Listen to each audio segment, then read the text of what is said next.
Všade vo svete máme pravidlá. Sú tu preto, aby sme sa zo srandy len tak sami nevyhúbili. Že? Aj v Airsofte máme pravidlá, ktoré keby neboli, tak by toto vypadalo asi nejako takto. Preto sa v tomto videu pozrieme na pravidlá, o ktorých musíš vedieť.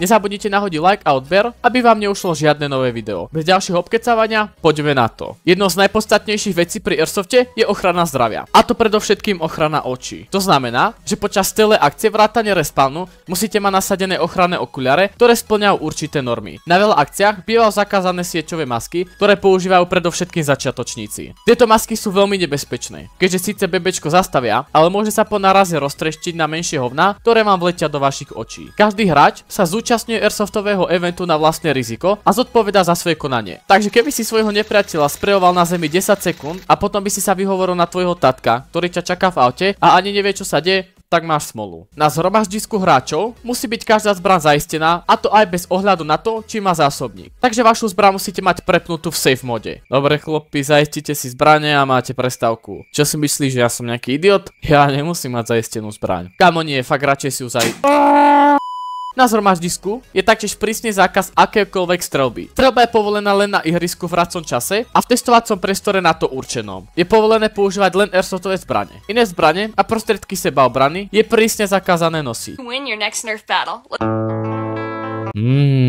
Čau, čo robíš? Kámo, mám ostrú ganu, hej, ale taktiež som si priniesol airsoft repliku presne tej istej zbrane a neviem čo je čo. No však sa proste pozri na zásobník. Alebo skúsim vystreliť. Jasné, len dávaj bacha, ale prečo si ju donesol na akciu? Jasné, stoj. Čo, počkaj, nie!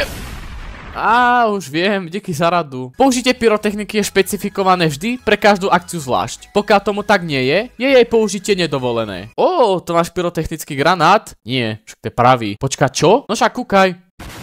Hráč je povinný priznať zásah. Zásah odrazený bebečkom sa neráta ako zásah. A keď tak neurobíte a stane sa vám to vyšekrát, budete vyhlásení za cheatera a môžu vás vyhodiť z akcie. Zasiahnutý hráč je povinný sa čo najrýchlejšie viditeľne označiť. Reflexnou alebo inak výraznou látkou, ktorú si prehodí cez gebulu, nosením zbrane nad hlavou, sklonenou alebo zavesenou zbraňou a zdvihnutou rukou. Hráči môžu používať iba airsoftové repliky, ktoré spadajú pod limity danej airsoftovej akcie. Takže keď budú na akcii limity pre AEG napríklad 2 jouly, hráči, ktorí tento limit nedodržia, si nezahrajú. Vyradený hráč sa musí snažiť čo najmenej ovplyvňovať chod hry svojou prítomnosťou. Takže taktiež neposkytuje žiadne dodatočné informácie svojim kolegom, ktorí by ovplyvnili chod hry po jeho smrti. A na záver by som určite spomenul Blindfire, ktorý je na veľa akciách zakázaný, aby sa predišlo tomuto.